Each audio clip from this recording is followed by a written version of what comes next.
Good day everyone, welcome back to our channel. In this guide, I'm going to show you how to make your iPad battery last longer.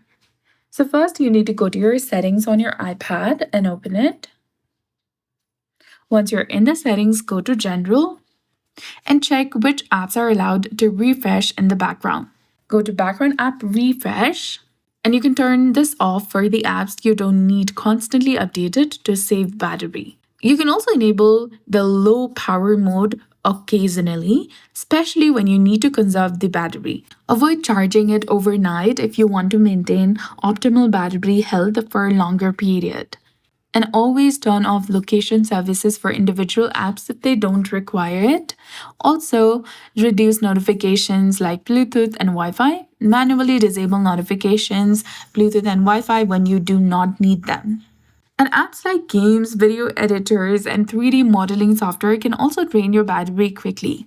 Use these apps sparingly or lower your screen brightness when you use them to extend the battery life. So that's it. I hope you found this video helpful. If you did, please like, share, and subscribe. Thanks for watching. We'll see you again in the next one.